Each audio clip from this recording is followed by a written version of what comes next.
o'clock p.m. till 9:30 p.m. Majesty Restaurant, now open in the Royal Orchid Hotel. The views and opinions expressed on this program are those of the show hosts, guests, and callers, and do not necessarily reflect the views of the staff or management of Wave 105.1 FM, Glimpses Media, or our partners. We strive to provide quality, respectful, and engaging content, and we welcome you to participate in the conversation. Thank you for tuning in to Wave 105.1 FM. Enjoy the show.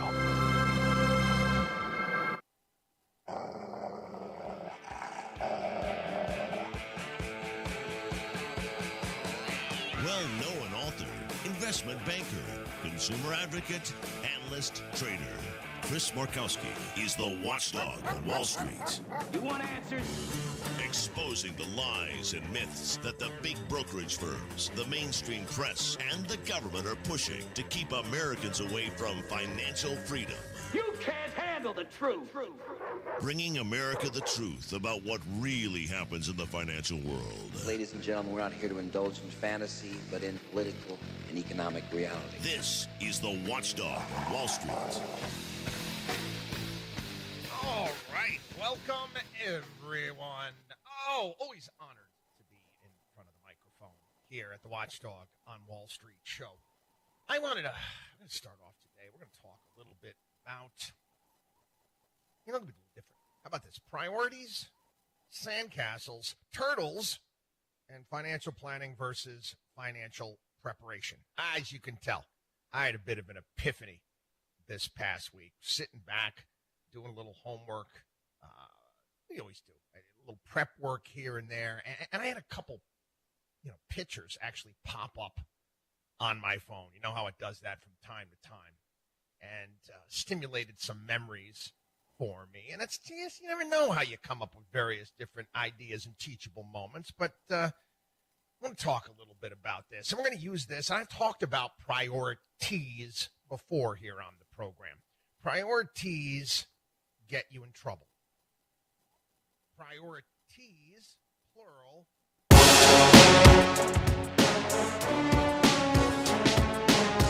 Alpha Day, you're tuning to Wave 105.1 FM. Right now we have Challenge the Status Quo, hosted by Melvin Wampat Borja. This show is sponsored by Burger King. BK's Double Cheeseburger start with the classic Next Step Bacon Double and the new Rodeo Double. BK, you rule.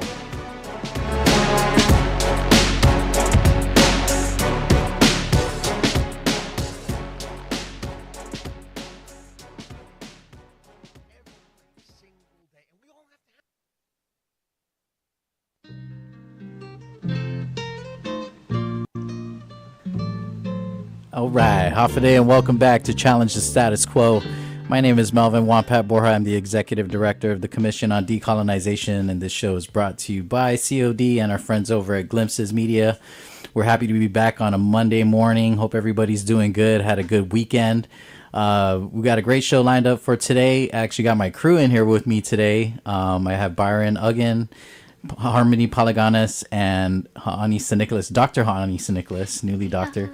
Got the crew in here because there's been a lot of conversation going on around political self-determination, Tsamoru self-determination. Those of you who have been following the news, I'm sure you've heard about this bill that has been introduced by Senator Will Parkinson regarding the Tsamoru self-determination referendum or plebiscite for political status change. So we're going to just jump right into it because there's a lot to talk about, a lot to unpack. I got the crew in here so we can make it a discussion. Anybody out there that's listening and wants to get involved in the conversation, the number is 671-922-1051 or 1052. You can WhatsApp us at 922-1051. So let's get right into it. Hafide, guys, thank you for showing up this morning bright and early so that we can have this discussion. I think it's always a little bit more conducive to helping people understand this when we're having a conversation. So thanks for the opportunity to dialogue. So it was last week, right? Last week we had the introduction from Senator Parkinson. This is Bill 242-38. And really this is an act to amend the original law that created the Commission on Decolonization and created the framework for Tomorrow self-determination referendum. And so basically, in short, what Senator Parkinson is trying to do here is that he is trying to redefine the voter eligibility. So he's changing the voter eligibility to now include every registered voter on the island of Guam in a political status referendum. Now, to kind of set the context for this, the original law was in 1997. There you go. 1997. So in the original law in 1997, the Guam legislature, who's a body of elected officials, passed a bill into law to create a Tomorrow self-determination referendum. And so the context of this is that the people of Guam have the Tomorrow people of Guam have never been given, they have been denied their right to self-determination, which is a sacred human right. They've been denied their self-determination for roughly 500 years, right? Guam was first colonized by the Spanish and then sold via the Treaty of Paris after the Spanish-American War to the United States, along with the Philippines, Puerto Rico, Cuba, and has remained a colony as defined by the United Nations, has remained a colony for approximately 127 years. Okay, so and so Senator Parkinson put out this bill because there was a challenge in federal court, often referred to as the Davis case, that challenged the way that the legislature created this policy to build the framework for a referendum. Now, there's a lot to unpack, and there's a lot to discuss for sure. But I think that the reality remains, no matter how you look at this situation, the reality remains that there's this historical injustice that needs to be reckoned with. It's a clear historical injustice. The record has shown that the people of Guam, the Tomorrow people, have not been given their opportunity, their human right to decide their own political destiny. So let's have a discussion about Parkinson's bill, what this means for the Tomorrow right to self-determination, but also the role of the Commission on Decolonization, and how all of this pans out. This COD really was built to facilitate community education around the right to self-determination and around the viable political status options. Anybody want to lead hit? Sure, I can give some context further too. This is pretty interesting because this is coming off of the heels of a previous resolution sponsored by Senator Parkinson earlier this year. And to coincide with that resolution, Senator Parkinson hosted about 6 town halls throughout the different villages on the island based off this resolution. And it's funny to me in a sense because at the last town hall, he was saying that they're going to take some time during the holidays to come up with policy, but I guess he couldn't wait. So he introduced this bill for us to kind of discuss as a team, right? And of course, for families to talk about another hot topic around the holiday dinner table. Right. But it's interesting because this bill is sort of within the confines of the ruling, as Mel was mentioning earlier. Right. This is the only allowable route through law to remedy the issue of voter eligibility. All right. Well, I think that the issue I take with Parkinson's approach is that it really it defines the United States framework as the only viable framework. I think it's also notable that in the international period of rapid decolonization, when most non-self-governing nations were engaging in their act of self-determination and decolonization, they're asserting their desire and right to self-government. The United States, it holds possession and control administrative authority over a number of non-self-governing territories, of which are the last 17 left in the world, including Guam, Puerto Rico, the U.S. Virgin Islands, American Samoa, and arguably the CNMI as well. 5 out of the 17. I mean, I feel like what's clear is that the United States has a pretty poor track record in upholding its international obligation to decolonization. I think, ironically, the United States has also been very public and supportive of self-government in other nations, like Taiwan, for example. which is I find very hypocritical in regard to Guam. It's like the right to self-government is applicable and supported only when it's convenient for the United States government. And I think it's clear also that there are clear advantages to having Guam remain non-self-governing in the way that Guam's role is applied in national security. Could I? Yes, please. Sorry, just to add, I just checked the NSGT list, and CNMI and Puerto Rico aren't even listed. Right. Yeah, Puerto Rico was delisted when they were given their Commonwealth status, or when they negotiated their Commonwealth status.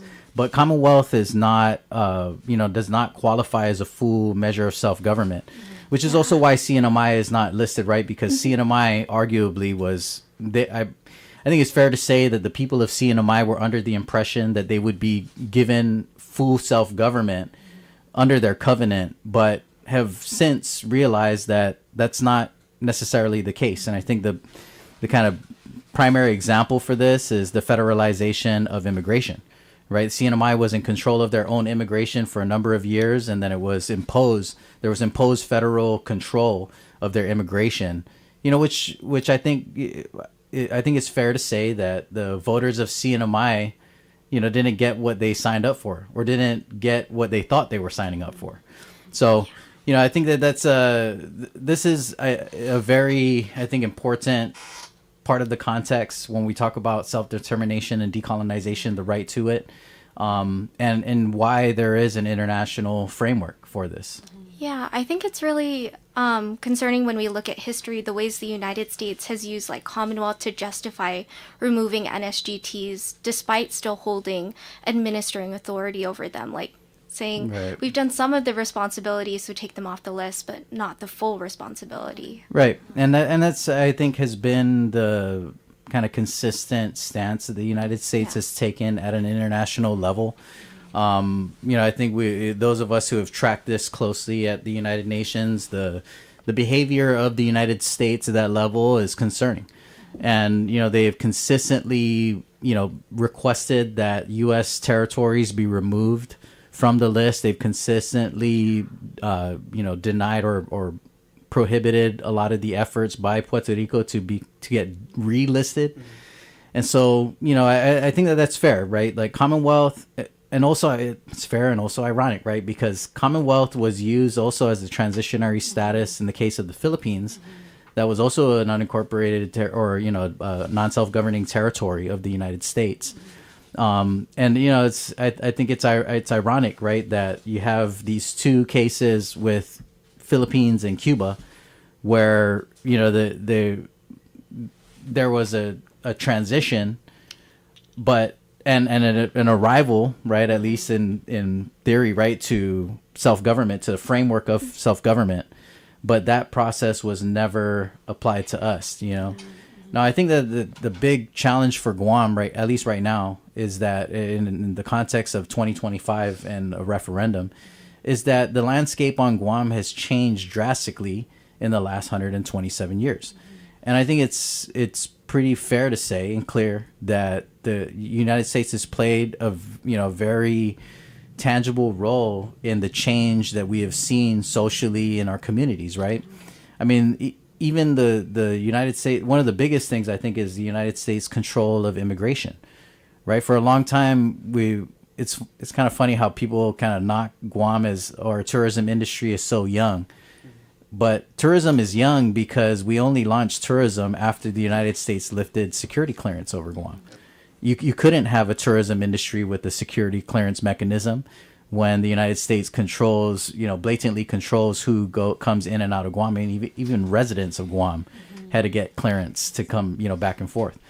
And so, in that way, after security clearance was lifted, then kind of you kind of just kicked the gates wide open, and Guam since has become this major international hub that is controlled by the United States, right, in terms of immigration. I mean, even just recently, even with our self-governing mechanisms in place, right, like our local government institutions in place, It's a very recent conversation about the desire to federalize immigration on Guam. And our institution has always kind of held the line and stood firm that no, we have to play a role. We have to control our own immigration, even though technically we don't. It's more like operate, right? We operate the institution that controls the immigration, but still we have to, adhere to federal policies in regard to immigration with zero agency as a local government, which is very different, I think, from a state model, where they also have a local component, local state government component, and a federal component. All right, so I mean, I'm getting into the weeds on immigration, but I think that's the important part about the framework, right? Is that this is a clear human right. This is something that is applied to every person on the planet. But decolonization and self-determination, I think, also are equally complex, right? Self-determination is complex in the sense that, yes, it is a right to every individual, but it's not something that you do over and over again, right? Self-determination is a right that you exercise once, and you set your nation on a path, right? But self-determination also is applicable only in situations where there was a colonial relationship, right? An inequitable relationship. The reason why some nations don't self-determine is because they're sovereign. They're not being controlled by another nation. They're not under the thumb of another nation, which I think is the case in point for Guam. Now, of course, Guam's issue is very complex also because Guam has since become extremely multicultural, right? As a result of U.S. immigration policy, Guam is diverse and multi-ethnic.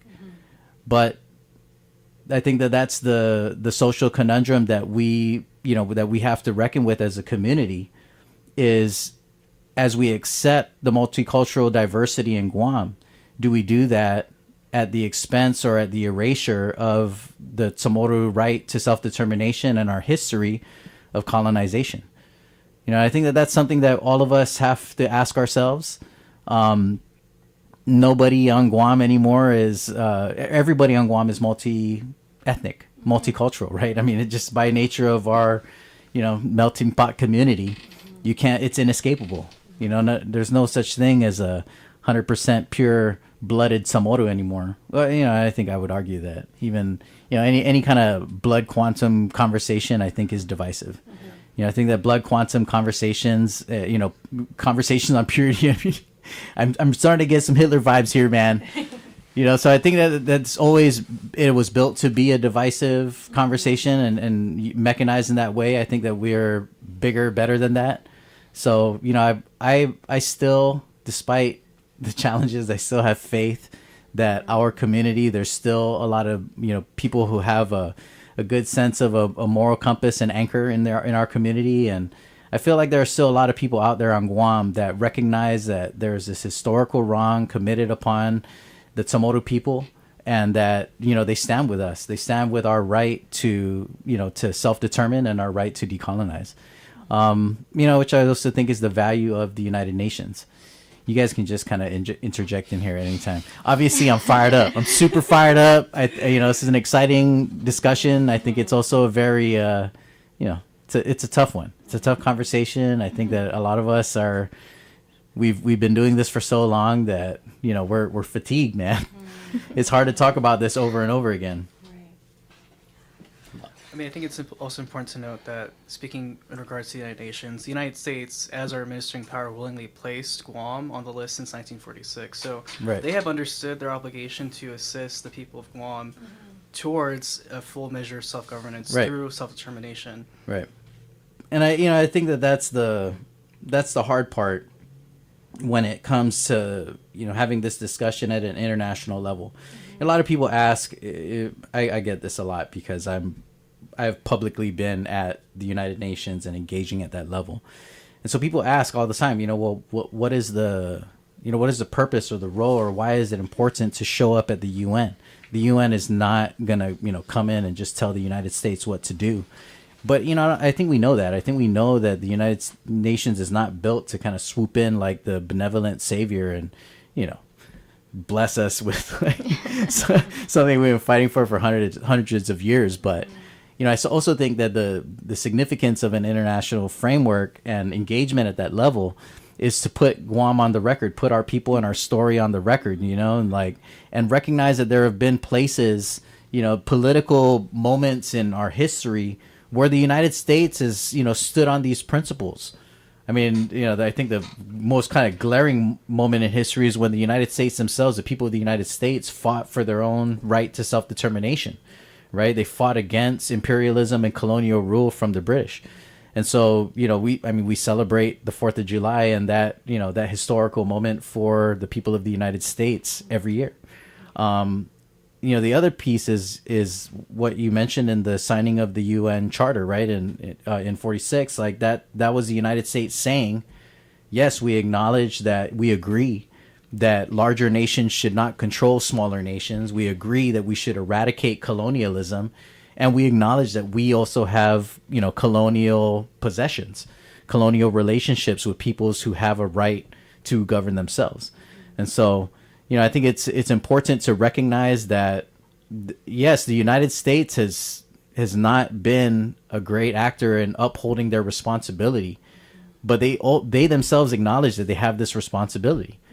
And so, I think it's tough, right? Because the record shows that they acknowledge this, that they agree to play to play ball, right? Like at an international standard. It's not like Guam and the Tuamotu people are the only peoples to have ever engaged in this process.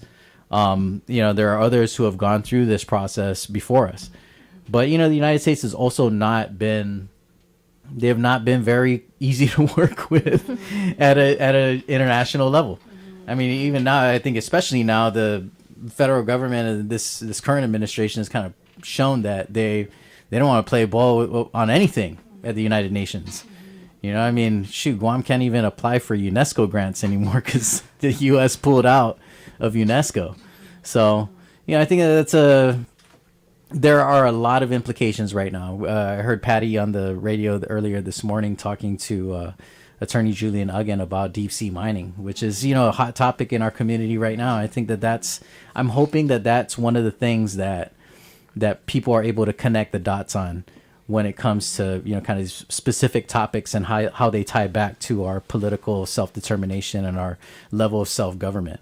Right now we're talking about a very potentially lucrative natural resource. And I think it's divisive also to kind of boil it down to dollars and cents, because I think it's bigger than that. But I think what we're seeing right now is that there's this clear outcry from our community, not just ours, but CNMI and a lot of other Pacific Island nations that are very critical of deep sea mining. And I think it's also interesting because, like every other issue, this is also very nuanced. And there's a lot of Pacific Islanders that I don't think that they're just kind of closing the door or shutting it down in regard to what is the value of this natural resource, what could it mean for our communities economically. But I think what's happening is that a lot of Pacific Island peoples are naturally, understandably being critical because a lot of us are not self-governing. And so we recognize that this is a weakness, right? It's a weakness. But I think also fundamentally it has to be said that the federal government in this scenario, at this moment in time, is clearly exploiting the political inequity in Guam and the CNMI for their purposes. I mean, it's almost like the writing is on the wall, right? The president already signed this EO and, mandated, authorized, delegated this responsibility to BOEM. And here we are, like, we're it's kind of like, it really reminds me of the buildup. It's like there's a decision made here, right, by the federal government tied to their priorities. And we get the information a day late, dollar short. You got 30 days to comment, go. Nobody has anything to say. Well, I guess you guys must be good with it. Yeah, and maybe connecting it back to what we were saying about why is the United Nations relevant to Guam? Like, the United Nations allows us one way where we can check the federal government and exercise a form of paradiplomacy and sovereignty that we can't usually exercise in other formats because of our status as a non-self-governing territory. Like, only going twice, but still grateful. It was an interesting experience because we're allowed an international stage to empower us to show from our point of view what's happening on Guam. And not being overrun by a federal perspective or having the federal government speak for the people of Guam. That's a good point, Harmony, because if we do not have representation either through our public institution like our local government or individual petitioners or grassroots organizations, our administering power can shape that narrative. I mean, look what happened with our last resolution, for example. The United States voted against it, and that may have been because we successfully, that is our local government, petitioned to ensure that language would be re-included in regards to our militarization, and the United States voted against it. Right. Yeah. Absolutely. This has been a great discussion so far. I've totally been just hogging the mic here. I can't help it, guys. I'm super fired up. Super fired up. But I want to make sure that this is a public education platform for us. So if you're interested in getting involved in the conversation, the number is 671-922-1051 or 1052. You can WhatsApp your question or comment to 1052. We're monitoring the Facebook or the Instagram. The Guam COD Instagram is streaming live. If you got comments, you can send it there. Byron's got the direct shot, so he's going to let me know when we got comments and questions. But we're also streaming on the Wave YouTube and streaming online on the Wave's website. All right, we got a caller on the line. Line 1. Paul, you're on the air. Hafide. Hafide, can you hear me? Yes, I can. Okay. What is the definition of plebiscite? What is the definition of plebiscite? Yes. It's a vote. It's a vote. No, but Google it and read it out loud, please. Okay. You got to Google. How about you? It sounds like you got it. Go for it. No, Google it and read it out loud, please. All right. I'll call you back. No, don't call me back. You can do it now. Okay. You have a cell phone. It's plebiscite. You should know the definition. You're talking about a plebiscite. Okay, you want a Google definition. Here we go. Here we go, Paul. A Google definition of plebiscite.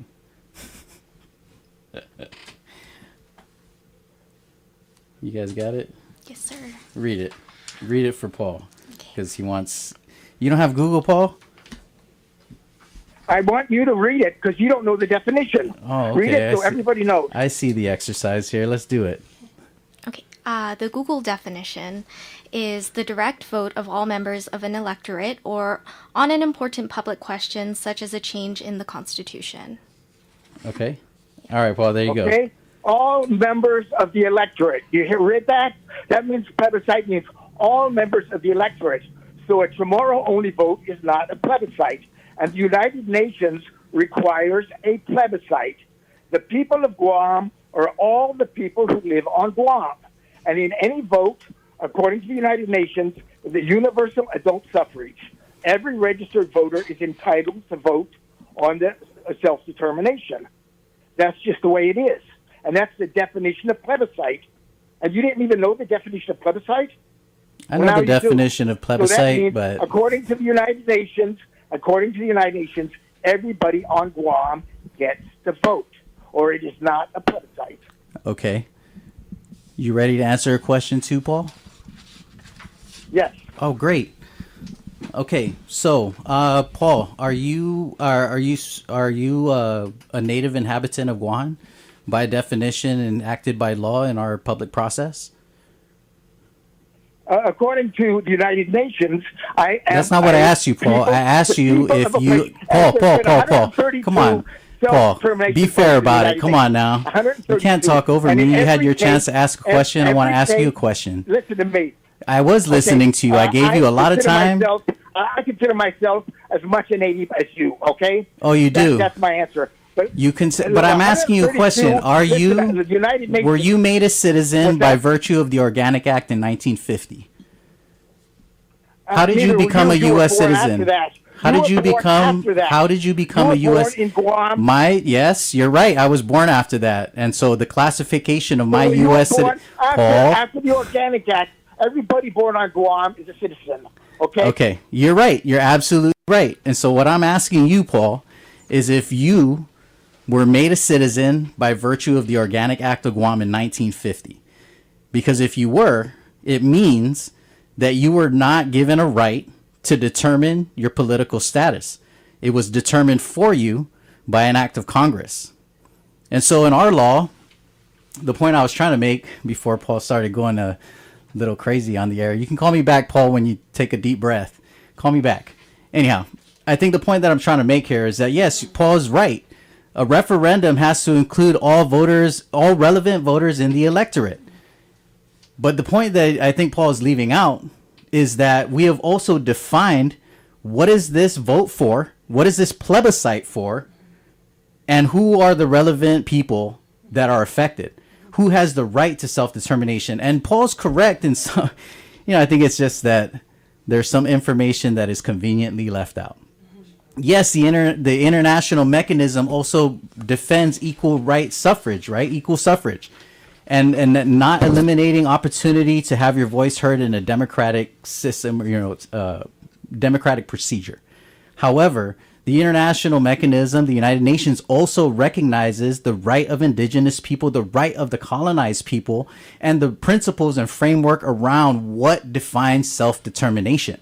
Self-determination is an act, like we said, is that you only commit once. And so the reason why I was asking Paul about whether or not he is a native inhabitant as defined by our local institution is because those of us who were made citizens by the Organic Act of Guam in 1950, even people like me who was clearly born after 1950, I'm what they call a statutory citizen. You folks are statutory citizens, which is a very different thing than if you were a birthright citizen. And so if Paul's answer to my question is that he was not made a citizen by virtue of the Organic Act in 1950, and if his citizen derives from a birthright, then I'm sorry, Paul, but you don't have the same right to determine Guam's political status, political future, because the right was not denied to you. And I think that that's the thing that troubles me about this issue. And I get it. I understand. You don't need to call me and tell me to Google the Davis case and read it out loud to you on the air. I read the Davis case and I read the ruling. And I understand that the federal government, the Ninth Circuit Court, has ruled against us in the way that we created this law. But at the same time, I have to stand on the principles of government and the rights of the people of Guam, the rights of the Tomoto people of Guam, the native inhabitants of Guam.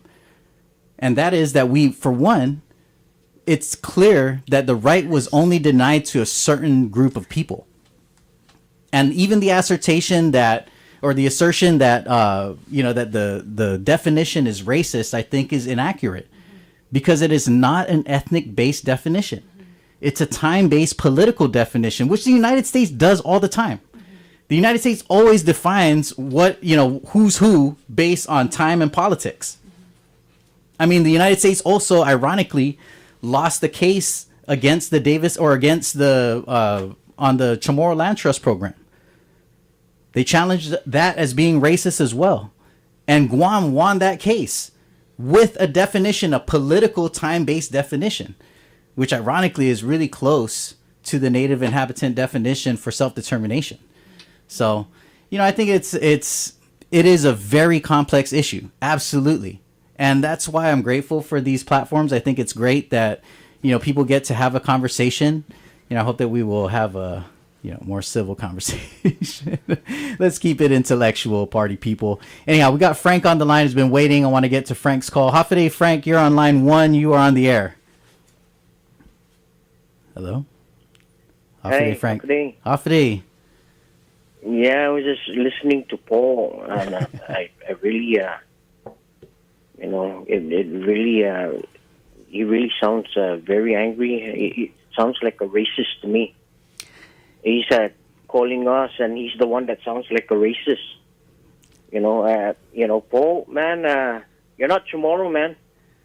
You better, stop with your gaslighting, because it's not helping anything. If you understand the history of Guam, I think you have a different perspective. And just because the UN says whatever the UN says doesn't make it right what happened here in Guam. Right. Laws are laws, doesn't mean it's right. We can make laws and laws on top of laws. That doesn't make it right. the people that came here, and aren't Chamorro, we welcome everybody. Have respect for the indigenous people of Guam. Right. We welcome everybody here. And I'm just putting this out there. We got a lot of Micronesians from the SFN that are citizens now. They get to vote. They already voted for their own, their future in their homeland. They did. It's just an ugly mess right now. Right. So we're going to allow people from the outer islands to vote on our own destiny here, which they already voted for theirs. Right. It's ludicrous. It is, and I thank you for your call, Frank. And I think that your perspective is valid. It's it's obviously an emotional issue, and you're right. And you know what? The gaslighting by these outsiders, with no consideration for the Chamorro people as an indigenous people here on our own homeland, is disgusting. Oh, you are disgusting. Thank you. Thank you, Frank. Thank you for your call. I appreciate it. I think that's it. It's clear that this is a tough conversation. But at the same time, it is also a very sensitive topic, and it's obvious and understandable that this gets a lot of us fired up. I think that Frank makes a lot of valid points.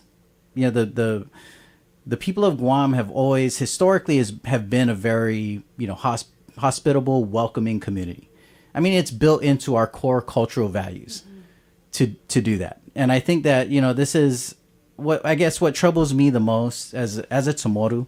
What troubles me the most is that, we've always been historically welcoming, and we've always embraced people who have come to Guam and decided that they wanted to call this place home.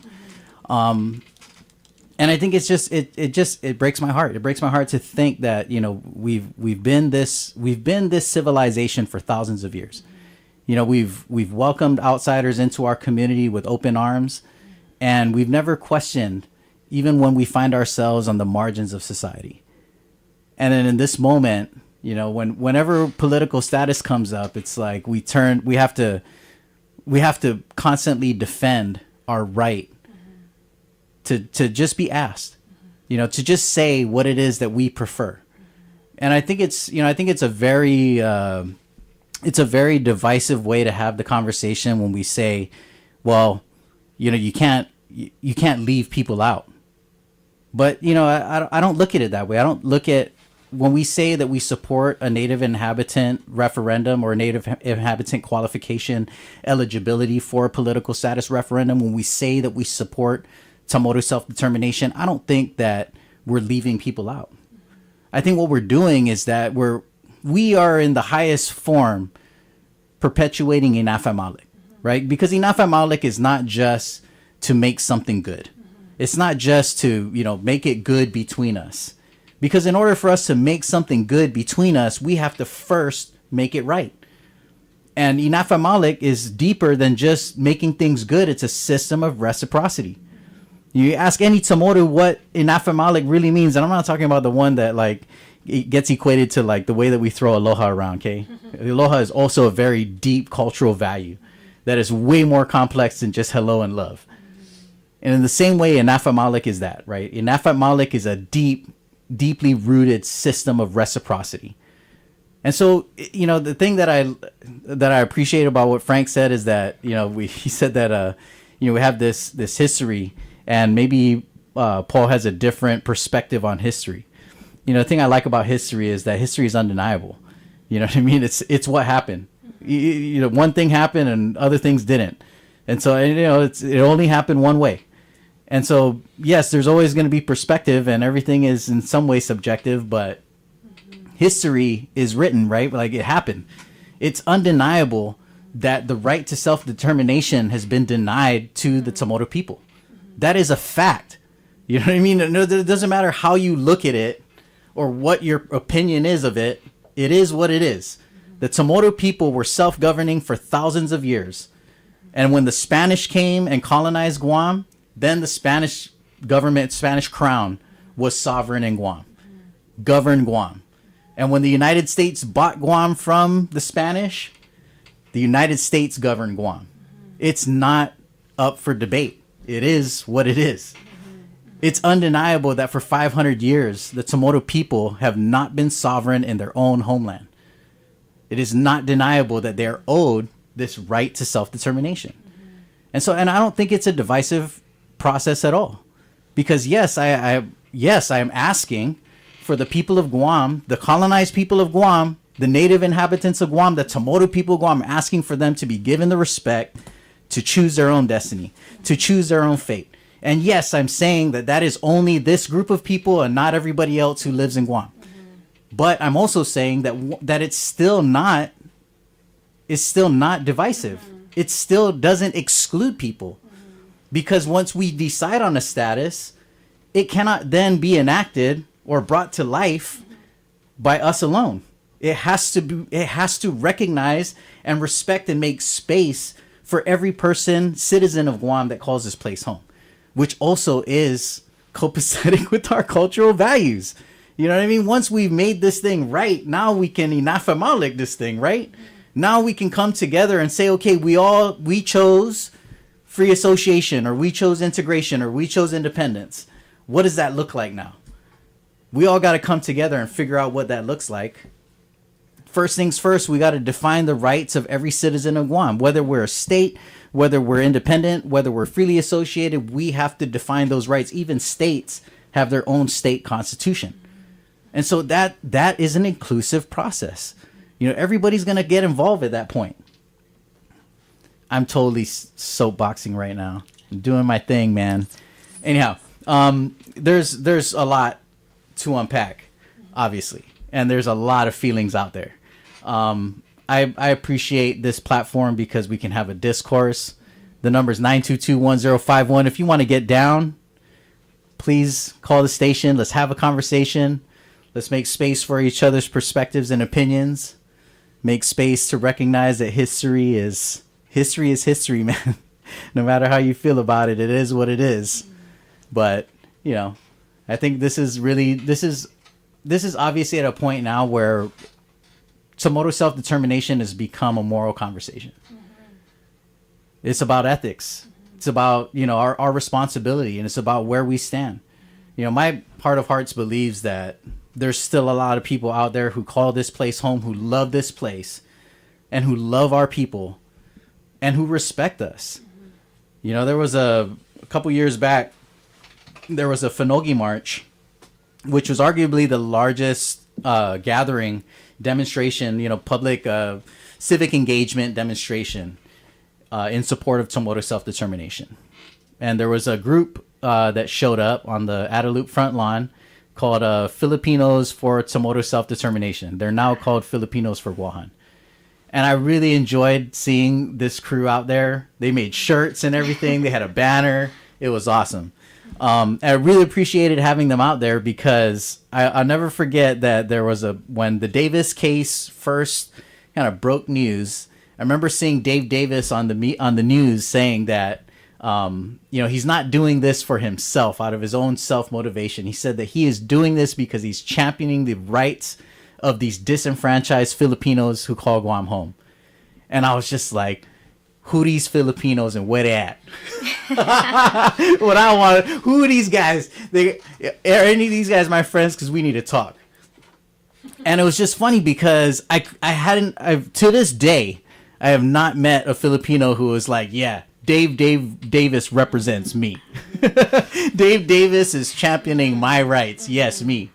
And I always think it's ironic because all the Filipinos I know on Guam are proud Filipinos, whether they were born and raised here or they grew up in the Philippines and moved here.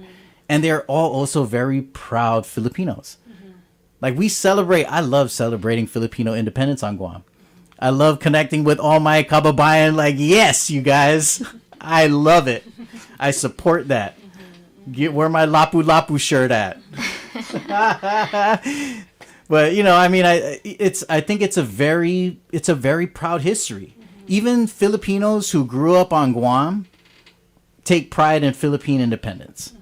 Who identify as Filipino, but they live in Guam. They identify as citizens of Guam, but they still recognize that this is a historical moment for the Filipino people. And most of the Filipinos I know support this idea that the same dignity should be applied to the Chamorro people of Guam. Also recognizing that a lot of their kababayan were made U.S. citizens by act of Congress like us, and they are included in our definition. We include ethnic Filipinos in native inhabitant, because if you were made a U.S. citizen by virtue of the Organic Act, you were not asked. You were not, your right to determine your own political status was not ascertained. And therefore, you have this internationally recognized right. Even though, yes, to Paul's point, a referendum has to include all voters of the electorate. If we are self-governing, it also gives us the opportunity to define the electorate in public process. Sorry, Paul, but you was a day late, dollar short. This thing went in public hearing. I'm sure you were around in 1997. You know, that's my thing, right? If you were around in 1997, there was a public process to vet this thing.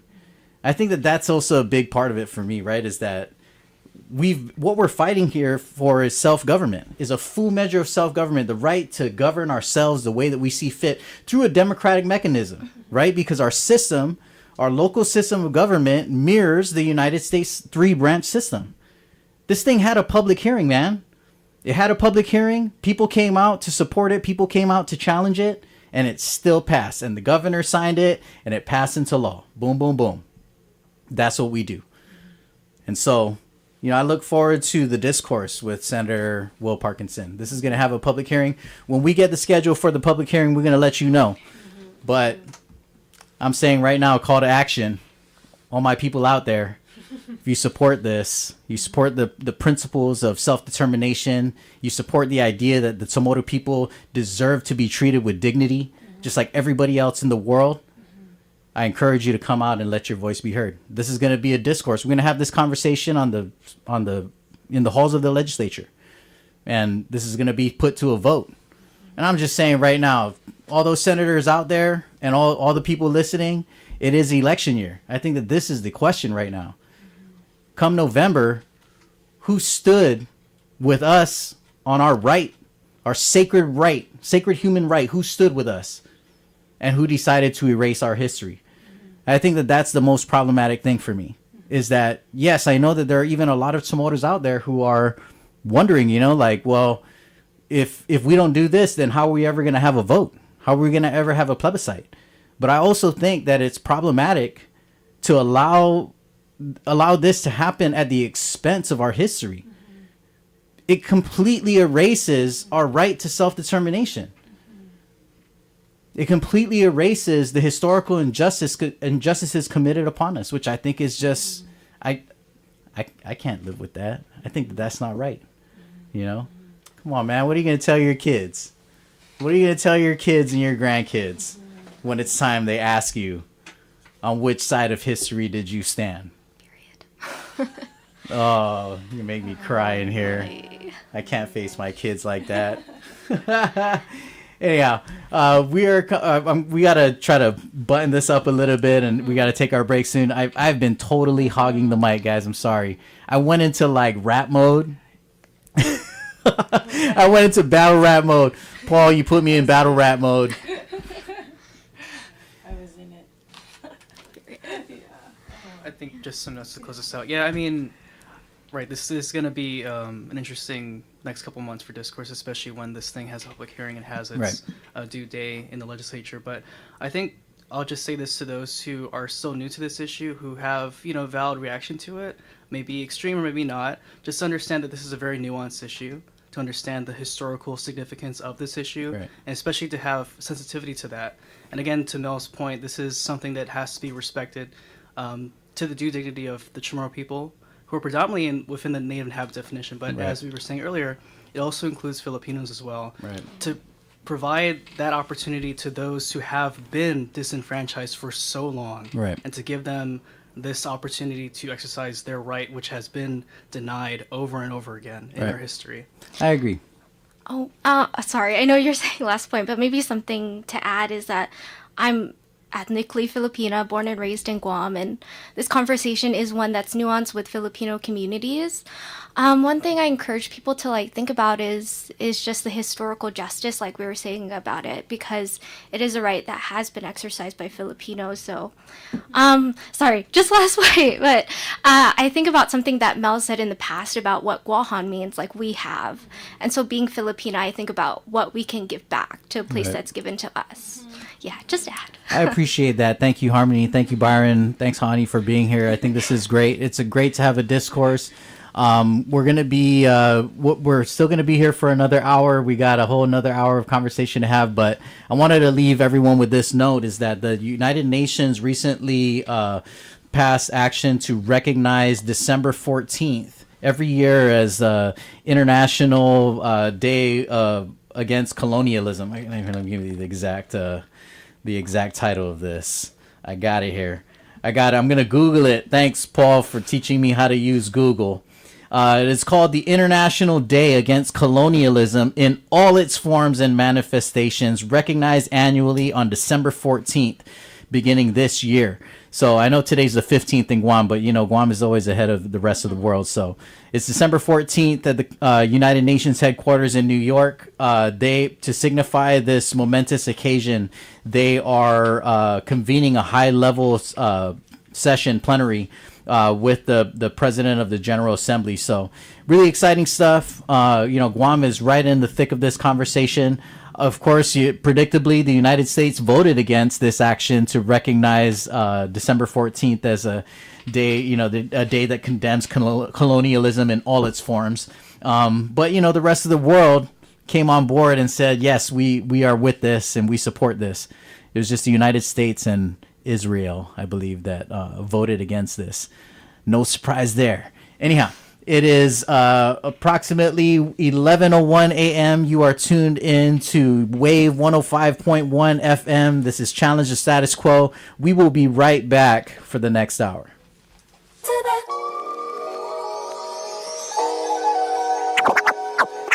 I want to take you back to the good old days. Can we go back to that? I want to take you back to the good old days.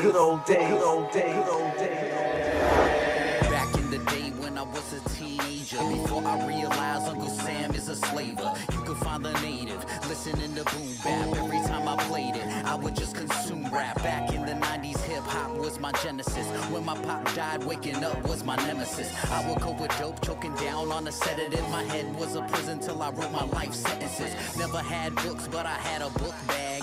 Never went to prison, but I let my pants sag. Never front like I'm black, but I had a do-rag. Never lived my life by the shit I never had. Never repped the gang, but I'm down with the sad. Never talk mess about the shit I don't get. Never act hard, but I had my chin checked. If you're from where I'm from, then you earn.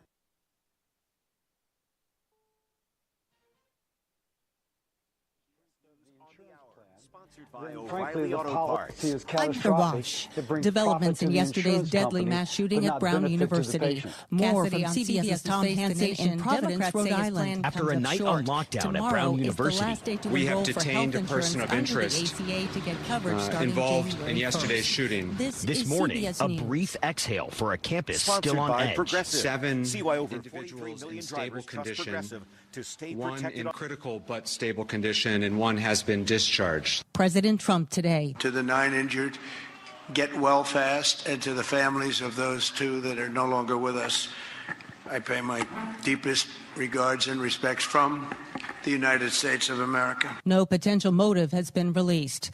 Police in Australia say it was a father and son who opened fire at a Hanukkah celebration on a Sydney beach yesterday. New South Wales Premier Chris Minns says cell phone video shows a man tackling one of the gunmen. A man walking up to a gunman who had fired on the community and single-handedly disarming him putting his own life at risk to save the lives of countless other people. That man is a genuine hero. 15 people and one of the gunmen were killed. Dozens more, including the second gunman, were injured. Talks in Berlin between Ukrainian President Volodymyr Zelensky and U.S. Special Envoy Steve Witkoff lasted 5 hours today. The BBC's Jessica Parker on what Ukraine wants out of negotiations to end the Russia war. What Ukraine really wants is strong, legally binding security guarantees. That is extremely important to them. A cold wave is expected today across the nation's midsection. Meteorologist Brian Hurley. The heart of the cold air is really going to be felt across the Midwest and Ohio Valley today. Temperatures not getting out of the teens for a lot of these areas. Probably not even getting out of the single digits if you're in portions of Illinois and Iowa. In the Pacific Northwest, another storm system is expected to bring heavy rain after days of flooding and mudslides. Britain's king sets a royal example about cancer detection. CBS's Vicki Barker explains. Ever since King Charles's heartfelt message Friday revealing his cancer treatments are being scaled back and stressing the importance of early detection, tens of thousands of Brits have followed his advice and used a new online tool to check their eligibility for cancer screening. The king saying early detection is the most powerful tool against cancer. The National Cancer Institute says the disease is one of the leading causes of death worldwide. Again, doctors say early detection is key. This is CBS News. Think O'Reilly Auto Parts for all your car care needs. Get the parts and service you need fast from the professional parts people at O'Reilly Auto Parts. Our country is held together by small businesses. That's a fact. It's also a fact that 9 out of 10 of those small businesses will fail. Why? Because it's hard, really, really hard to build a profitable business from the ground up today. Pure Talk knows that. They started as a small American wireless company determined to keep their customer service in this country. It worked. And today, Pure Talk is determined to help other small businesses prosper by offering them the same white glove service the big guys get. Same service, same 5G network, at a truly affordable price. Pure Talk is focused on businesses that employ welders and roofers, electricians, plumbers, HVAC techs, the people who keep the lights on. If that sounds like your business, give Pure Talk Business a try and see just how much you could save. Dial pound 250, say micro, to switch to an American wireless company who understands the power of small business. Pure Talk. Russia's continuing attacks across Ukraine are cutting power to thousands as peace talks labor on. Meantime, across Europe, volunteers are donating time to build hundreds of drones for Ukraine. Reporter Brad Gibson explains. In Brussels, a secret workshop hums with activity as volunteers from the nonprofit Wings of Europe assemble drones bound for Ukraine. Katrina Vilnonita is president. We couldn't just sit on our hands, and we had to do something about it. Volunteer director Bart Trakimis leads a team of 60 volunteers. Each of trained volunteer can assemble a drone in a matter of 3 hours. Donors are called Angels of Light, and they're part of the committed mission. Freedom needs to be defended, and evil needs to be stopped where it's happening now. Otherwise, it will spread. Brad Gibson for CBS News. Those who donate a few €100, roughly the cost of a single drone, are gifted special artwork and can pick the name of the drone to be donated. I'm Heather Bosch, CBS News.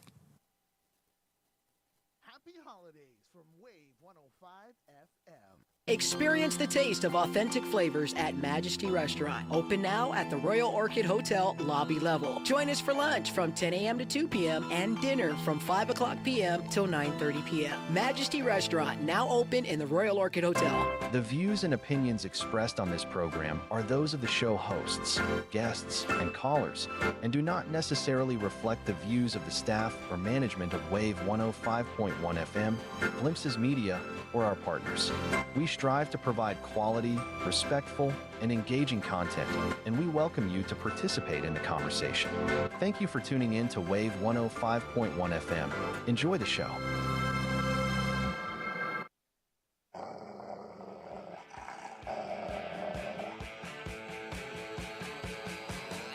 Well-known author, investment banker, consumer advocate, analyst, trader. Chris Markowski is the watchdog on Wall Street. You want answers? exposing the lies and myths that the big brokerage firms, the mainstream press, and the government are pushing to keep Americans away from financial freedom. You can't handle the truth. Bringing America the truth about what really happens in the financial world. Ladies and gentlemen, we're not here to indulge in fantasy, but in political and economic reality. This is the Watchdog on Wall Street. All right, welcome everyone. Oh, always honored to be in front of the microphone here at the Watchdog on Wall Street show. I'm going to start off today. We're going to talk a little bit about, a little different. How about this? Priorities, sandcastles, turtles, and financial planning versus financial preparation. As you can tell, I had a bit of an epiphany this past week, sitting back, doing a little homework. We always do a little prep work here and there, and I had a couple, pictures actually pop up on my phone. You know how it does that from time to time, and stimulated some memories for me. And it's just, you never know how you come up with various different ideas and teachable moments. But I want to talk a little bit about this, and we're going to use this. I've talked about priorities before here on the program. Priorities get you in trouble.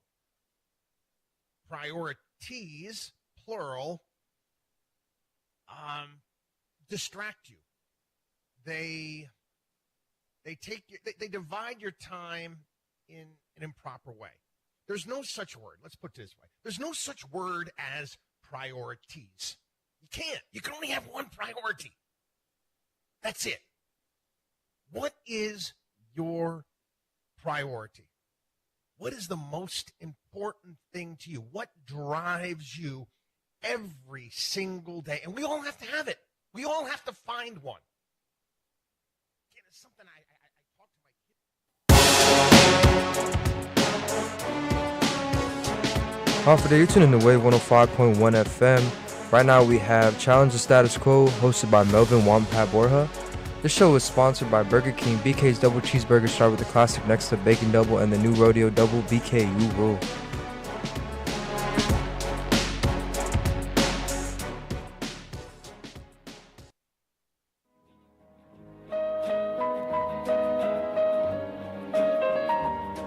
All right, and we are back. I wanted to shout out to my man, Matt Santos, hooking me up on the boards.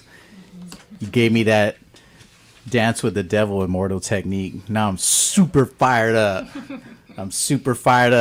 Only the underground heads know. Everybody else is like, what is he talking about again? Thankfully, the only time that I don't make sense to most of the people is when I'm just talking about hip-hop or maybe sports sometimes. But at least when we talk about political self-determination and decolonization, it's clear. Super clear. For the record, my name is Melvin. If you're just joining us, you missed the show. In the first hour, there were fireworks. It was fun. Anyhow, I got Byron Uggan in the studio with us. Hani St. Harmony Polygonus. In no particular order. I'm just going right to left. I'll go left to right the next time I announce, and then I'll mix it up.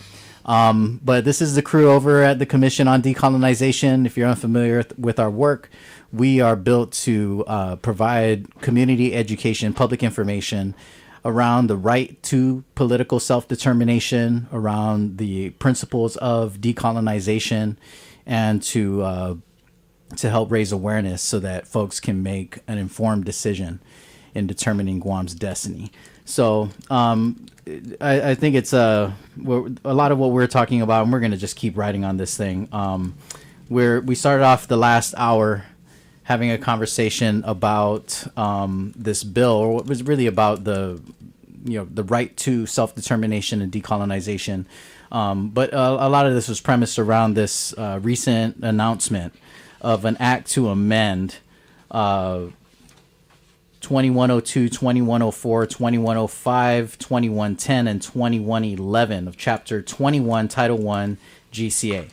And this is relative to removing ancestry-based voter restrictions in Guam's political status plebiscite and ensuring compliance with the 15th Amendment to the United States Constitution. I think it's pretty clear what the bill is attempting to do. I think it's also pretty clear what the senator's motivations are.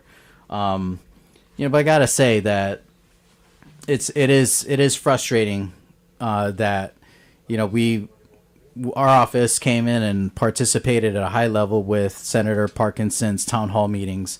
The premise was that we were going to have opportunity to have discussion with the community, share information, get some feedback, and that Senator, would turn around and use that engagement and feedback to kind of guide what he wanted to do next. I don't feel like this is reflective of what the sentiment was at the town hall meetings. And we attended all of them.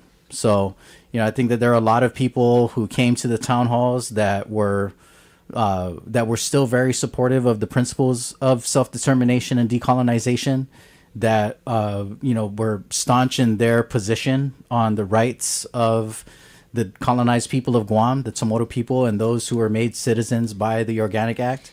I think that they just wanted more information and they wanted to know how we move forward. And I think that that's the $1 million question, no pun intended, but I think that's the hard part, right? Is that they're within the United States framework. More and more, I feel like the U.S. framework is just not conducive to a genuine act of self-determination. And I know that we want to make this all like academic and factual, but I mean logically and in principle, decolonization under the terms of your colonizer is not decolonization.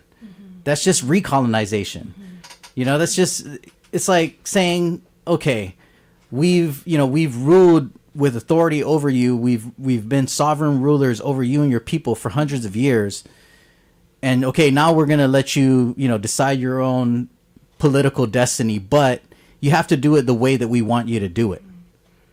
Which I think is just hypocritical. It's not, I don't think that that's fair to our people to say, oh, after 127 years of colonial rule, now that we've essentially displaced you, removed you from all the relevant parts of our community. And this is not Melvin just making stuff up, okay?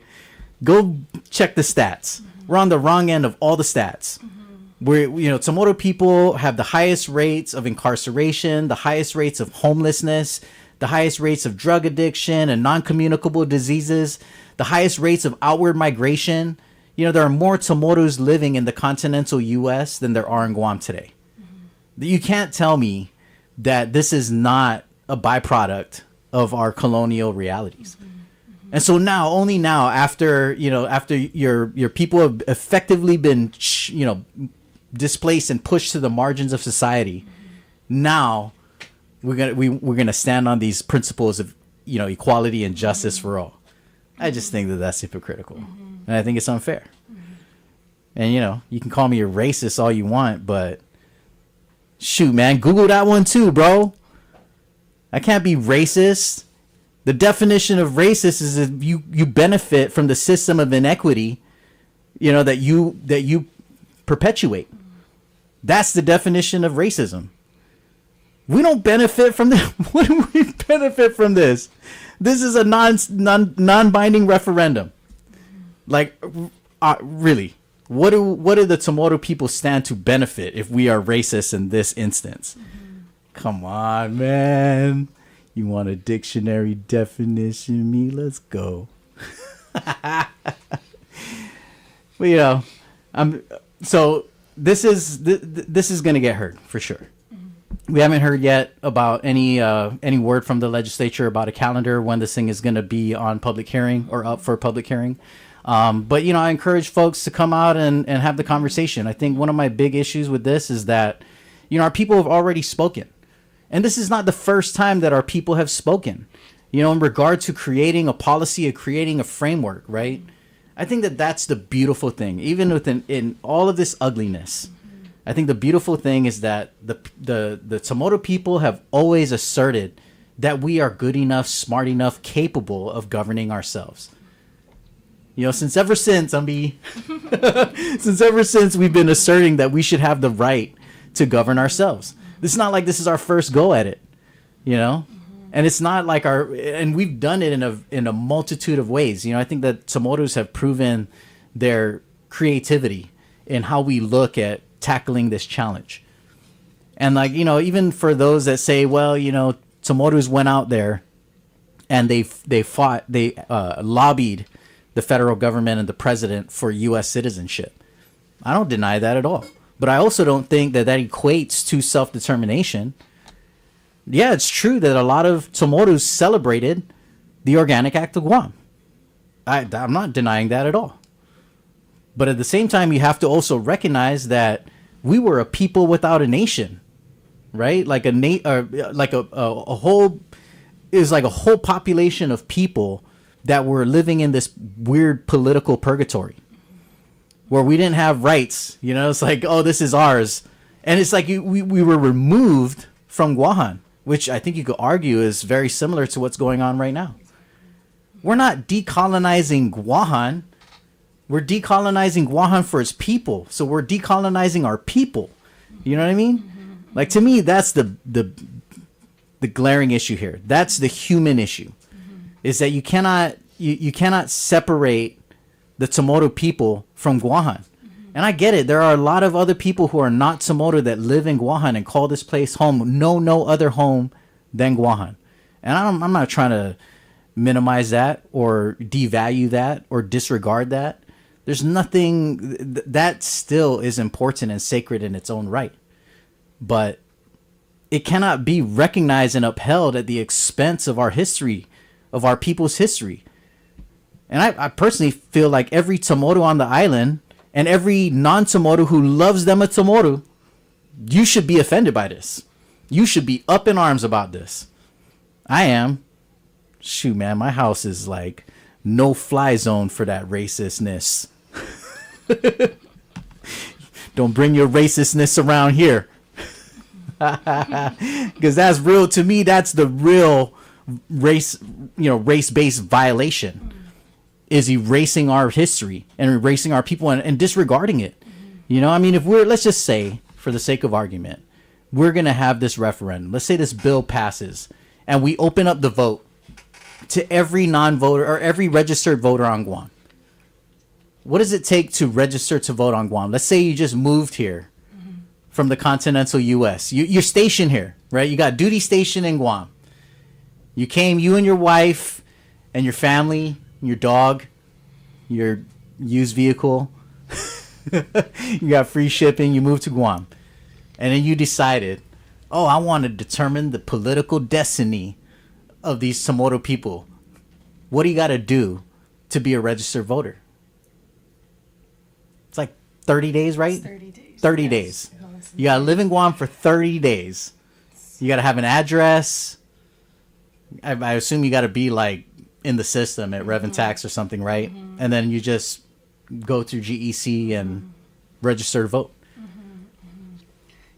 And if you take into account that, the military buildup is happening right now, we're going to have an influx of, military personnel and their dependents voting in this plebiscite if this moves there's forward. Nothing that would prohibit any active duty soldier and their family from voting. Yeah. And the thing is, I've gone to school stateside for many years. So many people don't even know about Guahan or the people or our plight. So just having them and the potential for them to vote in it is problematic because they don't even know baseline history. They don't know about decolonization. So then that puts the onus on us, COD, and our people to educate them to go out and say this isn't right. So then there's just so much burden we have. I mean, I think it's crazy. I don't even think it's, yes, I absolutely agree. It is about that, about not understanding the context, not understanding the history, and then weighing in on this critical discussion, this critical decision for our people, for generations of our people. But I think the bigger kind of glaring hole in this is that they're going to be here for like 3 years. You know what I mean? For real, you're going to vote and determine our destiny, like forever and ever, because we're going to do this once. You're going to determine our destiny forever and ever, and then when your duty station is up, you're going to go back to North Carolina, business as usual. Oh, man. Come on, man. I don't think that that's fair. I mean, we can pick this thing apart and analyze it all we want, but I feel like it's pretty cut and dry and simple. You know? Mm-hmm. I mean, let's just say that we did that. What if we did that? What if we all just packed it up and we're like, all right, guys, tomorrow build up in Arizona. Tomorrow build up in Arizona, and we're going to come over and going to become like a whole voting block. Mm-hmm. And we're going to determine the fate of your people. And then we're going to go back home. We're going to go back home after we're done. Mm-hmm. I mean, I don't think that that's fair. Now, that said, let's just say, again, for the sake of argument, let's say we had us a referendum. And let's say that it was a native inhabitant only vote. And let's say that we chose free association. Just for example. Or let's use statehood so that none of the statehooders get mad at me. We chose statehood, okay? And we're developing the framework for the state of Guam. I mean, what happens, at that point, we are not going to deny the participation of any resident of Guam, even if you're about to be up out of here. You're about to leave, especially, I think, I would say especially so in regard to statehood, right? Because statehood is an integration into the larger political body of the United States. And so even if, like, let's say I'm a resident of Arizona and I'm stationed here in Guam because I'm in the Navy, and, the people vote, they choose statehood, I want to be involved in shaping the state of Guam. Maybe I want to retire here. That makes sense. That absolutely makes sense. But I mean, but that's not the part that rights the historical wrong. And that's the part that we're concerned with. We'll deal with that part when we get there. I think right now the thing that has prevented us from moving forward has been the denial of the right to choose. The denial of an opportunity to say, this is what we want for our political destiny. Just to say, this is our preference. I mean, I think that I think it's important to recognize that, this is not a new idea. And this is not something, it's not new for us as a people, and it's not new for the world. Man, it's not even new for the United States. I feel like the United States should know what time it is. I mean, how long you been at this? I mean, these are your own core, principles of government, your own core political values. Man, you guys went to war for this. You guys went to war. You fought the British for this. It's crazy. We talk about it in schools. Even we learn about your history here. Boston Tea Party, man. Everybody knows that one. This is crazy. We need us like Babulao Tea Party. Trying to come. I need some other B places in Guam. Barragata Tea Party. There you go, Barragata. There's coast in Barragata, right? No, that's not coast. We need to throw it off. I'm trying to think of where we can throw it into the ocean. I don't even know what the it is. The T is just a metaphor. All right. Anyhow, I'm going off here. I'm doing my thing. Sorry guys, I'm totally hogging the mic. You guys want to jump in on this? And yeah, I completely agree with your last point in that colonization is a thing of the past. It's so outdated. And how can we ever move forward if we can't even agree that a referendum needs to happen for the people that have been historically wronged? Right. It's just so outdated. It is. Let's move forward, guys. It's tough. I think it is tough. But I also think that it's unfortunate, but obviously it still requires public engagement. Mm-hmm. It wasn't enough that we've been on this for generations, that we went as far as passing a law in 1997. It's not like we didn't know what we were getting into. I feel like we knew. We understood what the challenges were. We understood what the I guess accusations were, or obstacles put in our way. But nonetheless, we're doing this, I also think, in reflection of where we've been before. Because prior to the 1997 passing, law passage, we were exclusively engaging with the federal government through the Guam Commonwealth Draft Act. We had a referendum. We drafted a Commonwealth Draft Act, right? We presented it to Congress, and it couldn't even get a vote on the floor. It died in committee, which I think is the greatest one of the greatest injustices of that era. And especially because, the people of Guam were very clear. And if you read the Guam Commonwealth Draft Act, our assertion of the level of self-government that we wanted, I think was admirable. I mean, I love reading historical record of our political leaders just to see the number of intelligent, strategic, deep thinking Chamorros that were leading our island at that time. I mean, it's wild. Like, if you read the things that are the first Guam Congress and that kind of first five Guam Congresses, the kinds of things that those guys said at that time was wild. And it's so thoughtful and so intelligent and so strategic. Like, I felt like a lot of our leaders were very deliberate in the way that they did things. I mean, even the Guam Congress walkout, I thought was such a beautifully orchestrated demonstration of dissatisfaction at the highest level. I mean, shoot, I think I can go out on a limb here and say that our legislature has never been so bold since that time. I would love it. I would love to see this 15 take a stand like the Guam Congress did during the walkout. I mean, I thought that was super bold. And that was just them saying, look, this is a farce. We want to put it on the record that you said we were going to give us self-government, and you got us over here playing glorified practice politics.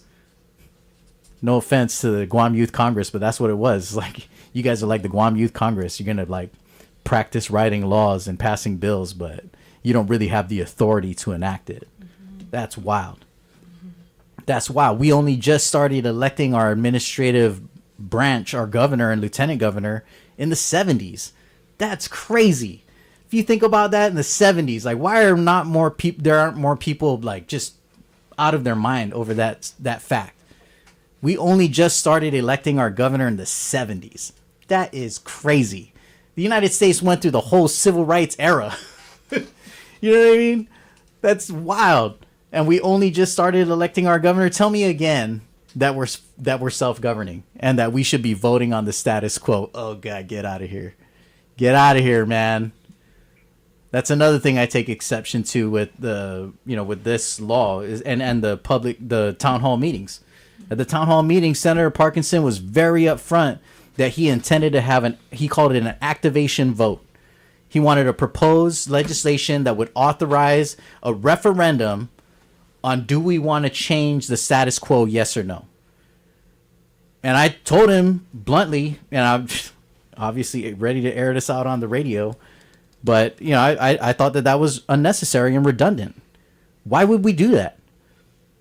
I mean, you're a senator. Look at the record of your institution. The record shows that we are dissatisfied with the status quo. Why would we have this law that created the framework for a status quo plebiscite that excluded status quo and only recognized the 3 internationally recognized vetted options? Why would we do that? Why would we have that on the table as good Guam law if we were not dissatisfied with the status quo? So why are we going to do that again?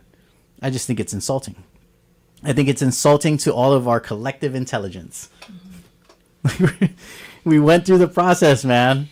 This thing had its day in the sun with all the other bills, and that's what we signed up for. The legislative process. We're gonna hear the information. We're gonna engage with it as a community, and then we're gonna let our elected representatives go and make the decision for us on our behalf. And if they don't ride on what our values and principles are, then we vote them out the next election. That's that's the nature of the beast. Which is obviously not a perfect system, but here we are. And I think I just think it's ironic. It's ironic and kind of insulting that we're constantly being put to the test and questioned on our willingness to engage in a democracy. We want to engage in a democracy, but we also want to do it on our terms, which is our right. You know what I mean? It drives me crazy, man. It drives me crazy. Are we talking about self-government still, or are we talking about something else? All right. The number is 671-922-1051 or 1052. We're also streaming live on the Instagram Live at Guam COD. We're on the YouTube Waves YouTube channel, and we're streaming online. Hey Matt, is there still a call on the line? There is. Can you patch it through? Oh, it's Paul. Paul, you're back. Hafaday, Paul. You're on the air again. Hi. Hi, Yeah. Paul. Let's So in keep it civil. 1982 Can you hear me? Yeah, I can hear you. Can you hear us? Yes. In 1982, the people of Guam were overwhelmingly Chamorro, and they voted in a self-determination vote for Commonwealth. And Congress said, okay, write a constitution, as the CNMI did and as Puerto Rico That's did. incorrect. They didn't And say if write a Guam had constitution written at a that stage. What's that? They didn't say to write a constitution at that stage. They Yes, asked they for. did. Yes, they did. Okay. They become a Commonwealth, or they changed. CNMI wrote a constitution, and they got a Commonwealth status. Right. Puerto Rico wrote a constitution, and so if That's Guam because their wants Commonwealth they need Act to was write a approved by constitution. Congress. They didn't approve Guam's Commonwealth Draft Act. Because they need to write a constitution first. No, they would have. They They cannot would. become a Commonwealth. Okay. Go ahead, What? Paul. See how I let you talk? Go for it. Okay, well, and there's been 132 decolonization votes, countries in the UN. UN has sponsored 132 of them, and in each and every case, the UN says the people of a place are all the people within the borders of the place, and you must have universal suffrage. You must have a plebiscite, okay? So we are following the United Nations rules in saying Guam needs a plebiscite, which means all the electorate, all registered voters get to vote. Universal adult suffrage. Look it up. I did look it up. Did you look it up too? Have you read the Article 73 of the United Nations Charter? Yeah, read it to me. It says that they ensure, with due respect for the culture of the peoples concerned, their political, economic, social, and educational advancement, their just treatment, and their protection against abuses. Now, this is in regard to those who have not yet attained a full measure of self-government, right? But and so in do not Article 70... differentiate in the election, you're not playing they do nice not again. differentiate between no, listen. Paul, It is Paul, universal adult I'm listening suffrage. to you. In all You cases, got this is a delicate dance. You know, we kind of go back and forth like civilized human beings. You talk, and then But I looked it up. listen, The United Nations and then I talk, and then you listen. universal adult suffrage. Okay, I hear your point. You've said that like 3 different times, and still not allowing me to say anything back. Well, if we want to be decolonized, we have to follow the UN rules. Yeah, we are following the UN rules, Paul. Not unless you hold a plebiscite, you're not following UN rules. Paul, And the a UN plebiscite also is to vote recognizes the entire right. elect- It also recognizes the right of the colonized people who have been denied their right to self-determination. And I They do understand not what you're differentiate saying. I between understand what you're saying, Paul. descendants of colonized. No, the people of a nation are all the people within the borders of the nation. Do you consider That's what the yourself a UN said. colonized person, Paul? I don't think you are. Oh, You're okay. a U.S. citizen, same as me. Yeah, I am a U.S. citizen, but we're not the same. Where are you from, Paul?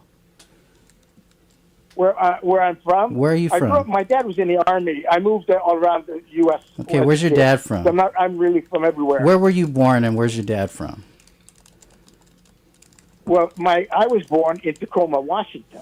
Oh, in okay. Fort Lewis base. I lived there Okay. a year, 1 Okay. year. So Then I you're lived all over the US, so including by Puerto Rico, definition, and I Paul. lived in, By almost definition, every you're state. what they call a birthright citizen, which is defined in the So are Constitution. you. No, So I'm are not. You. No, Your Paul. parents were Americans. You're born on U.S. Paul. territory. Yes, You a are U.S. birthright territory. citizen. No, we're not. Look it up. Go get your Google out and look that one up too. Look up the difference between I'm a looking at it birthright. right now. Paul, look at Okay, it. your Look at the parents were difference Americans, between. so Search you're an up American. statutory citizenship. Search it up. And Statutory citizen. My brother was born in Puerto Search it up Rico. and read it He's to a me, US Paul. citizen. Search it up on Google and read it to me. Statutory citizen. Okay, I'm reading it to you right Hook now. me up. Birthright citizenship is someone whose parents were Americans or who was born on U.S. territory, and that is you.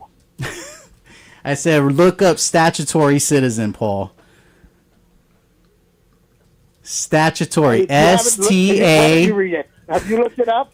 I have looked it up. I have looked it up, and I'll hook you up if you stop talking over me for like 3 minutes. A statutory citizen is somebody who was made a citizen as an act of Congress by virtue of a statute, not by birthright. And that's us. That's your parents. That would be Paul. your parents or grandparents. Paul. That is not you. We are not, this is not, Guam is not a part of the United States. It's an administering asset. Yes, it is. Guam, USA. We're America's state. So then why is it possible for the United States to implement unilateral control over our local government? Why is it possible? Why is it not a civil rights lawsuit that Guam does not have equal representation in the House of Congress or in the Senate or in the Electoral College? It is only applicable because of racist institutions like the Insular cases that allow for the legal discrimination against our people. And that's not you, Paul. So the people That's not you. You know why it's not you, Paul? Let me explain to you why it's not you. Hold the plebiscite. Okay, Paul, and change the status. Just because you're really loud and you yell doesn't make you right. Okay? You can yell and scream all you want. I can't hear you. I think you can't hear me. I can hear you just fine. Everybody can hear you just fine because you don't stop to take a breath. Okay, take a deep breath, Paul. Yeah. Take a deep breath. Okay. All right. There's a very different application in this, Paul. It's absolutely different. Oh, there you go again, man. You move to California, Paul. you can vote for president, but you have to pay federal taxes. Yeah, I have to move. Okay, time out. Because you're right. If I want to vote for president, I have to leave my homeland and I have to go claim residency in one of the 50 states. Right? We agree on that. Now you, Paul, you had viable congressional, senatorial, and electoral college representation in whatever state that you came from before you came to Guam. You were a full-fledged U.S. citizen with all of the rights. With all of the rights. And then what you did, Paul, is that you made a choice, your own personal decision, to move to Guam. And in that way, you're correct. Now, you're a third-class U.S. citizen because you don't have representation anymore in Congress, the Senate, or in the Electoral College. Paul, just give it a rest for a second, okay? I'm not done. So if you decided to come to Guam and take on this inferior status, essentially, Paul, you acted on your own self-determination as an individual, which is not that different than I'm not done. Which is not that different than a Tomorrow. It's not that different than a Tomorrow who decided to move to California and give up their right to vote in a Guam election. And guess what, Paul? Even our law that you're accusing is racist, that you're saying is not adhering to the principles of decolonization by the United Nations, which I refute, is that even our own people who have become residents of California or wherever in the United States, they're also ineligible to vote in our referendum. You know why? Because they also made a decision on their own free will to become citizens of an electorate in the United States and have meaningful representation in Congress, in the Senate, and the White House, which is something that the people of Guam do not have, never will have, unless we were integrated as a state. So, Paul, no, hang on, Paul. You go off. Go off unchecked. You're going to give me my moment, okay? All right. So, if you're to say that everybody on Guam is the same, you're clearly wrong, Paul. You're clearly wrong. Because you had full rights as a U.S. citizen before you came to the territory. You made a decision. We didn't make a decision. Even though I wasn't born in 1950, I didn't make a decision. I was just born here. So you're saying it's my fault because I was born here? Come on, Paul. That I wasn't born there? Come on. You saying it's my fault I wasn't born there? No, I'm saying that you were not denied these rights. Your parents weren't denied these rights. Your grandparents weren't denied these rights. You were born with rights. You were born with rights. Meanwhile, us here, we were born having to defend rights that we should have, just like you. We had to defend the right to be treated equally. All of us on Guam should vote on the status of Guam. That's not true. That's not true, and that's not fair. It's not. It's not. Were your people colonized for centuries? Were your ancestors, governed over and had their sovereignty taken from them for centuries? No, it's not the same. It's not the same. Anyway, thanks for your call, Paul. I wish I could say it's always a pleasure, but it's kind of frustrating, to be honest. I'm all about having a intelligent conversation. And, if anybody wants to have a conversation, we welcome you. The number is 922-1051. You can chime in on the WhatsApp or the Instagram. We'll be happy to talk about your comment or your question. I look forward to a discourse just like anybody else. And I look forward to seeing you, Paul. I see you at the public hearing, homie. We'll see you then. That's, at our last board meeting, governors, they quoted her in the paper as saying, well, that's democracy in action.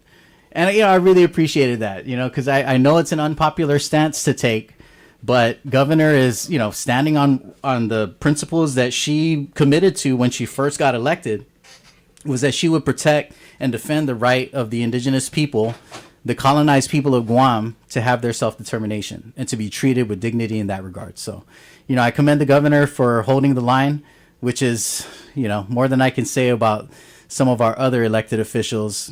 Congressman Moylan signed the Finogi Pledge saying that he supported Tamoto self-determination. But when he ran for Congress, he said that he thought that everybody should vote. So, clearly some people have changed their minds, but some people have not. And so, I think now is the time that we're going to sort out who's who. There's going to be a public discourse on this officially on the record. It'll determine what happens as this this bill is being heard and whether or not it, carries muster and is elevated to Adelup for the governor's signature. But I encourage everybody to engage in it. I think this is an important discussion. I think that this is a time for you to have the conversation with your kids and with your families. The more the merrier. I think that, this is constantly evolving.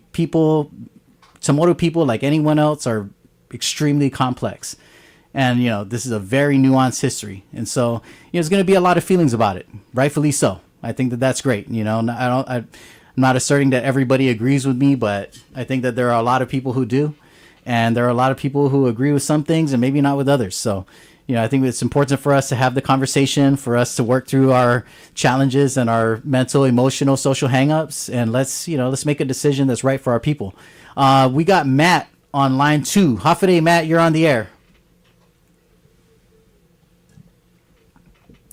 Matt, you there? Yeah. There you are. Hafide, Matt. Thanks for calling.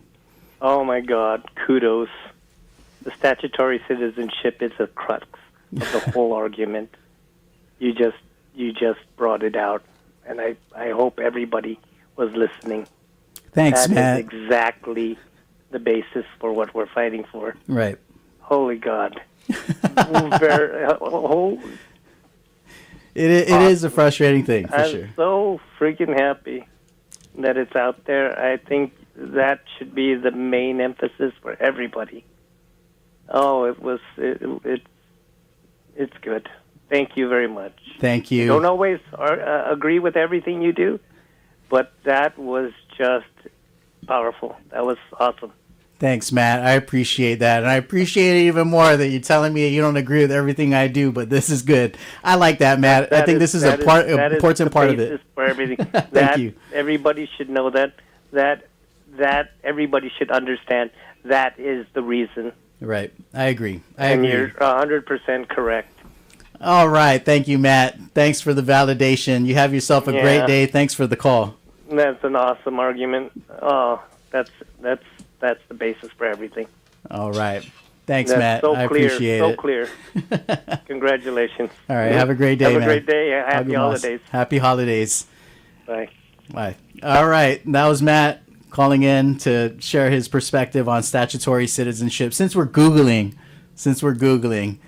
and Paul didn't give me we're supposed to go back and forth. I Googled one. He's supposed to Google one. So here we go. Here's your Google definition of statutory citizenship. Statutory citizenship is citizenship granted by a country's legislature, like Congress, through specific laws or statutes, like the Organic Act of Guam, rather than automatically by the Constitution, like birth in the United States. It often applies to people in U.S. territories like Puerto Rico, Guam, where Congress, under the Territory Clause, creates citizenship rules which can differ from constitutional birthright citizenship and potentially be changed by new laws as seen with historical distinctions for territories and certain groups like Samoans, who are non-citizen nationals. Now, this is a really interesting piece, right? Is the back end of it that can be changed. You know, this is fundamentally a very different thing than birthright citizenship. And this is what kind of fired up that conversation when Trump was challenging citizenship, right? And who can be extended citizenship and who cannot, when he was talking about revoking citizenship from children of what, you know, they defined as illegal immigrants who, you know, became citizens by birthright because their immigrant parents were born or were in the United States and they were born in the United States. And so, you know, I thought that conversation was really interesting because in the beginning, it was just, oh, that doesn't apply to us, right? Because we're U.S. citizens by Organic Act. Most people in Guam don't question their U.S. citizenship. But when we started seeing a challenge to even birthright citizens, which, you know, is supposed to be like bulletproof, the whole point of having citizenship via birthright supported by the Constitution is that can never be taken from you, right? You can't just revoke it. But citizens in Guam who became citizens by virtue of the Organic Act, which includes us, right? Even though it was our grandparents or great-grandparents that were made citizens and we're, you know, this is an ancestry issue for us, right? But because that's how we attain citizenship, even though we're born in a territory, it's still statutory citizenship, not birthright citizenship. You know, I think that's like Matt said, that's the crux of the issue. And so, you know, this is something that I think a lot of people on Guam are unaware of. And just, you know, it's to no fault of their own, right? I mean, that's the framework of American education is that, oh, you know, you're a U.S. citizen, you're protected by the Constitution, black and white, that's it. We're done here. But that's not the case. You know, it's not the case, especially for people in Guam. You know, I think there's still a lot of people in Guam who don't even realize that, yes, you're a U.S. citizen, but the Constitution does not apply to you in its entirety if you live in a territory, right? That's also how you're able to do things that only fly in territories like the Jones Act. You know, you can impose these high costs of fees and goods and, you know, regulations in ways that you wouldn't do to a state. You can do to us because things like the insular cases allow for the discrimination against people living in the territories. Even in the Google definition of statutory citizenship, you know, it refers to the Territory Clause of the U.S. Congress, which we talked about in a previous show that has been challenged by, challenged by an opinion by two federal court judges or federal justices. So it's definitely very complicated, but I think that it's clear where the inequities are. It's clear what our history is, and it is also clear what our rights are. We got another caller. We got Frank on line 2. Hafaday, Frank, you're on the air with us. I'm sorry. What is your first name again? My first name is Melvin. Melvin, okay. Yes. Boher, right? Yes, sir. Oh, okay. Your dad was a road runner, too. Yes, he was. Anyway, I heard you talking to that guy named Paul earlier. Yes, sir. Anyway, I know you're still a young guy, but Thank you. I'm in my 70s right now. So the thing is, in my younger years, watching cowboys and Indians and the cavalry, when the army led the horses into the Indian camp, right. They say to the chief of the Indian, my white chief wants to talk peace. So they're going to smoke the pipe, the peace pipe. And so after smoking the peace pipe, sometimes I wanted there's marijuana in there.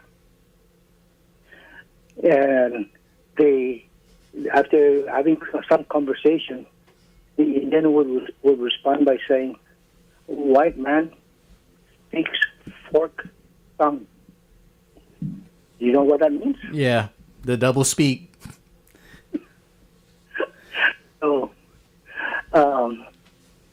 I hate to say that, but this is what I guess we're facing, is that you say one thing, but yet you don't follow through. You don't comply or with the agreement that is set in black and white. Right. But as to what you had told that guy earlier, yes, he kind of left all his good rights back in the States. Right. And he came to Guam. Unfortunately, he lost those. As you said, that he did that all at his own free will. Right. And we are not born with that kind of privileges, and we have to fight for those rights. Absolutely. So, kudos to you. Kudos to your comments on the radio. And in closing, I would just say, keep on trucking. Sejus Masi Sana. Sejus Masi Zanagradesi. Adios. That was Frank on line 2. Thank you for the call. I appreciate it. I think that's he mentioned this adage or story about the negotiations between the original settlers in the continental U.S. and the native population, and this idea, right, of speaking with a forked tongue, which I think really resonated with me. I know he said he hates to say it, but hey, kalangongat, pues magat ngongat.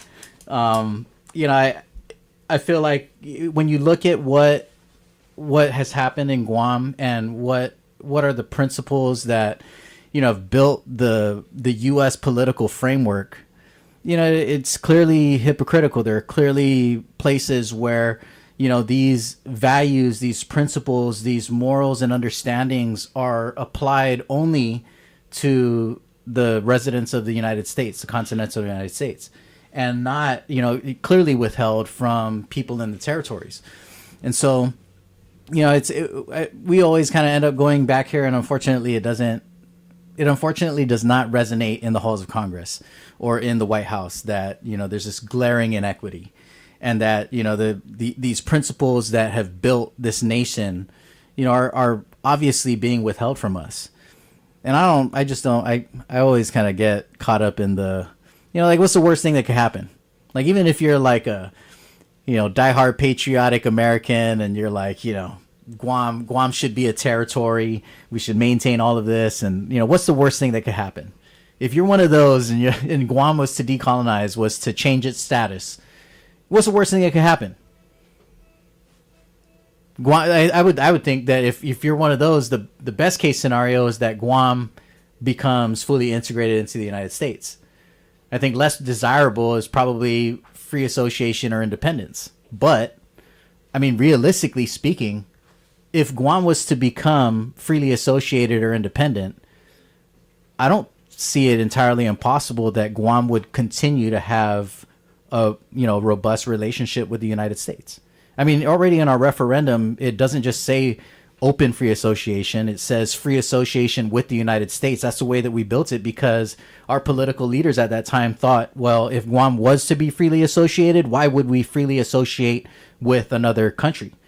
And if that's the case, if our desire is to cut ties with the United States and partner with another nation, then we would choose independence. But even independence provides an avenue for us to have ongoing relationships with the United States as an independent nation.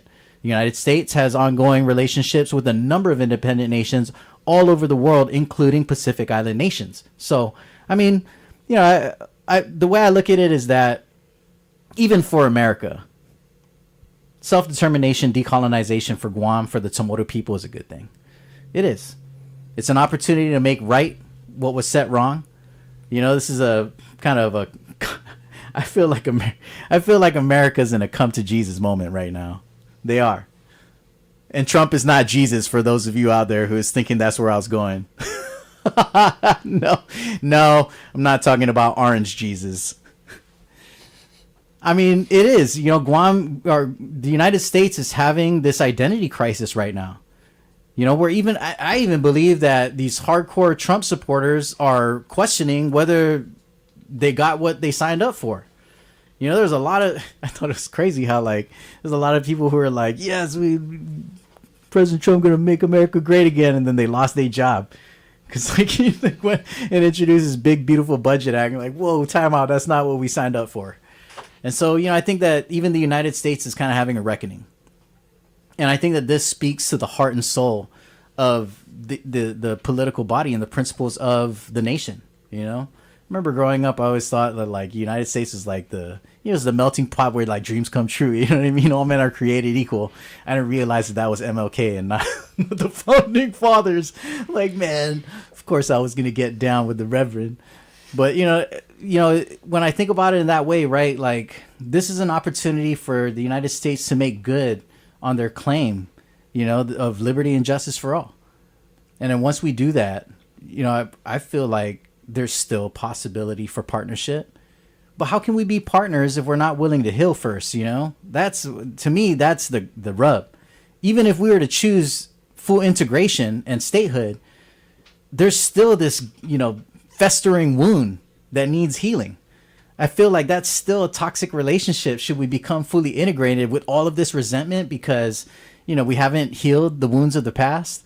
I think we have to make a commitment to do that. We got to make a commitment to heal these wounds, to find a common ground and to stand on these principles with dignity and to allow us to fulfill our process the way that it's built. The principles of self-determination say that it's supposed to be led by the people.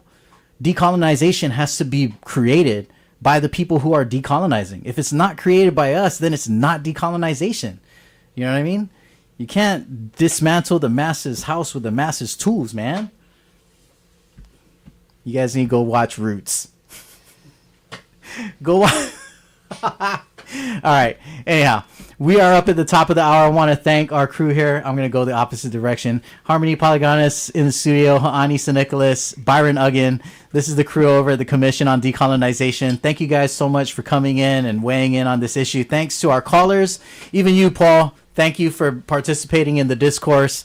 Next time, you owe me a Google search. All right, guys. We look forward to seeing you next week. We'll be back with another round of status quo challenges and political status conversation. Next week, same bat time, same bat channel. Have a great one, everyone. Stay safe, Guam. Adios.